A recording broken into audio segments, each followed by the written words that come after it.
탁 당기고 밀면 그대로 넘어지죠. 거의 평평한 공간이 돼요. 차박하기에는 정말 괜찮죠. 앉았을 때 그렇게 불편하거나 이러진 않아요. 보통의 3열들이 다 이렇게 생겼으니까 충분히 이해가 되는 수준이고요. 이 정도 사이즈의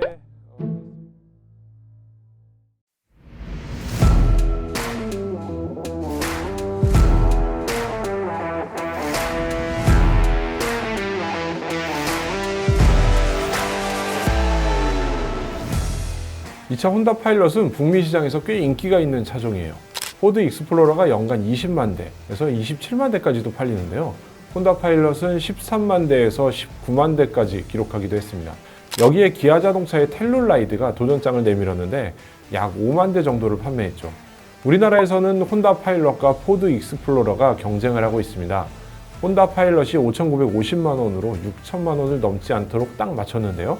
익스플로러는 6천만 원부터 7천만 원 초반까지 걸쳐 있어요. 그래서인지 익스플로러와 국산 대형 SUV 사이쯤에 있다고 보면 되겠네요.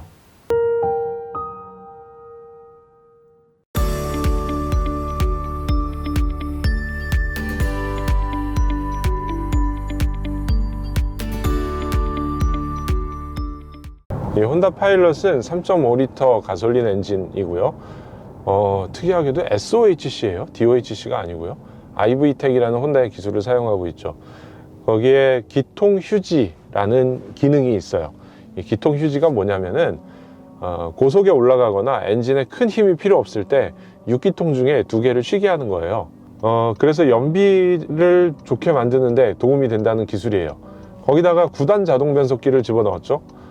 포드 익스플로러 같은 경우도 계속 변속기 다단화를 해가면서 가져가고 있는데 이 차 역시 9단 변속기를 넣으면서 굉장히 다단화를 많이 한 느낌이에요. 9단을 실질적으로 이 도로를 그냥 달리면서 경험할 기회가 그렇게 흔치가 않아요. 그리고 고속도로에 들어갔을 때 그런 때 9단이 딱 들어가는 것을 볼 수 있는데요. 연료 효율 면에서는 굉장히 도움이 되고요. 꽤 좋은 출력을 가지고 있는 차예요. 지금 속도를 좀 올려서 보조를 맞춰서 가고 있는데요. 여기는 강변북로고요. 달려보면은 이 정도에서 승차감 진짜 좋아요. 기어는 지금 9단 올라갔네요. 90km에서 9단 들어갔고요. 근데 이 9단인지 8단인지를 전혀 알아차릴 수가 없어요. 이 변속기가 사실 있는지도 모를 것 같아요. 변속의 느낌 이런 것들은 전혀 없고요. 거의 못 느끼고 그냥 일상적인 가속에서는 부드럽게 주행이 되는 걸 느낄 수 있어요. 전반적으로 차의 모든 게 부드러운 느낌이고요. 근데 답답한 느낌은 아니에요. 제가 탔던 차 중에 뭐 비슷하다고 할 게 카니발 3.3리터 가솔린을 탔었잖아요. 그 차하고 이 차를 비교해 보면은 그 차는 약간 기운이 빠진 좀 힘이 드는 느낌이 있어요. 언덕 올라갈 때 이런 때 좀 깊게 밟아줘야 되고 발에 아무래도 힘이 들어가게 되는데 이 혼다의 차들은 그런 게 없어요. 9단 변속기에서 살짝만 밟아도 쭉쭉 치고 나가는 게 느껴지죠. 변속기에 스포트 S 모드가 있기 때문에 S를 넣어보면은 좀 더 변속 타이밍이 바뀌면서 세게 밀어주는 거를 알 수 있죠. 뭐 서스펜션이 바뀐다거나 이런 거는 아니에요. 이 차에는 그런 기능은 없기 때문에 그냥 변속 타이밍 같은 거를 바꿔서 잘 달리게 그렇게 느끼게 해주는 거죠. 차체가 높기 때문에 살짝 도로 위에서 달리는 그런 느낌을 받을 수 있어요. 다른 차들보다 확실히 시야가 위에 있어요. 어지간한 SUV들이 요즘 도시명 SUV를 지향하기 때문에 좀 낮아지고 그런 분위기죠. 근데 이 차는 아직까지 그냥 우직한 SUV의 느낌을 그대로 가지고 있어요. 우리나라에서 비교하자면은 뭐 렉스턴이라든가 혹은 모하비 이런 정통 SUV들하고 비교할 만한 것 같아요. 자, 어댑티브 크루즈 컨트롤을 써보겠어요. 지금 앞차와의 거리를 유지하면서 속도는 80km에 맞췄고요. 그리고 차선 유지 기능도 적용을 했어요. 핸들을 누가 잡고 있는 게 딱 느껴지긴 하네요. 지금 앞에 차가 끼어들었어요. 끼어들었는데 부드럽게 줄이는데 딱 지가 줄여줬어요. 많이 껴보지 않았기 때문에 괜찮을까 좀 걱정을 하면서 껴줬거든요. 근데 괜찮은 것 같긴 해요. 다른 차들하고 비슷하게 앞뒤 간격은 4단계 정도로 조절을 할 수 있고요. 속도가 낮아지니까 크루즈 컨트롤이 꺼져요. 이 차의 매뉴얼에 보면은 크루즈 컨트롤이 가능한 속도, 그 다음에 앞에서 충돌 방지가 나오는 속도 차선 지켜주는 속도 이런 것들을 다 표시해 주고 있거든요. 요거 정확히 다 못 외우겠어요, 몇 킬로부터 몇 킬로까지인지는. 근데 지금처럼 이렇게 서행할 때는 크루즈 컨트롤 작동이 되질 않네요. 그리고 하나 재밌는 거는 이 차에 ISG가 있다는 거예요. 정차했을 때 시동을 꺼주죠. 이것만 가지고도 연비를 상당히 좋게 만들 수 있다고 하는데요. 한 6, 7%? 많게는 6, 7%, 적게는 3, 4% 정도 연비 개선 효과가 있다고 해요. 요거 하나 달아서 이만큼 개선되는 게 얼마나 큰 거냐 라고 해서 많이들 다는 그런 기능이죠. 자, 날씨가 추운데요. 지금 파일럿 외관부터 밖에부터 좀 달라진 거 보여드릴게요. 달라진 거를 그렇게 많이 눈치채긴 어려워요. 사실 그렇게 많지 않거든요. 앞에 디자인은 사실 혼다의 패밀리 룩을 갖고 있어요. 여기 라이트의 구조나 앞에 크롬을 사용한 거, 이런 거가 CRV라든가 오디세이라든가 이런 혼다 시리즈들이 비슷하게 디자인을 가지고 있는 거죠. 이렇게 문을 딱 열면은 지금 낮에라서 잘 안 보이는데 이 밑에 조명이 들어오고요. 여기 파일럿이라고 쓴 부분도 조명이 들어와요. 밤에 보면은 굉장히 좀 다른 모습이에요. 조명이 들어와서. 그래서 이 러닝보드가 있기 때문에 스텝을 이렇게 밟아도 돼요. 요거 사실 트럭이나 아니면 화물차 탈 때 보통 이렇게 많이 하는데, 자, 제가 여기 앉아 보면은 차가 굉장히 넓기 때문에 여유 있게 운전석 세팅을 할 수가 있어요. 앞뒤 간격이라던가 이 높이라든가 정말 여유가 있고요. 운전석에 앉아도 주먹 하나가 충분히 남는 그런 공간이 되고 있습니다. 실내는 특이할 건 없지만 그렇다고 시인성이 나쁘거나 그런 것도 아니에요. 굉장히 보기도 좋고 눈에 빡 들어오고, 자동차가 이만하면 되지 않았냐 라고 말하는 것 같은 그런 실내를 갖고 있어요. 밤에 보면 실내는 조금 다른 분위기를 내죠. 단순하지만 확실한 계기판과 조명을 갖고 있어요. 운전대의 글씨도 읽기가 좋고요. 버튼이나 화면, 계기판도 시인성이 좋습니다. 천정에는 두 개의 루프가 있는데 하나는 선루프고요. 뒤에는 글래스 루프로 되어 있어요. 앞좌석에는 통풍 시트와 열선 시트가 들어갔고요. 그리고 카니발 같은 차를 구입하는 분들이 많이 장착하는 옵션인데요. 실내에 대형 화면을 붙여서 장거리 주행 때 영화나 혹은 아이들이 좋아하는 영상을 틀어줄 수도 있습니다. 이게 기본으로 들어있는 건데요. 뒷좌석에선 이렇게 생긴 리모컨을 가지고 조작을 할 수 있습니다. 이 화면인데요. 홈 버튼을 누르면은 다른 메뉴들이 나오죠. 지금은 제가 DVD를 틀었었는데 블루레이 디스크도 되고요. HDMI 연결도 되고 와이파이 네트워크를 이용해서 미디어 서비스를 받을 수도 있고요.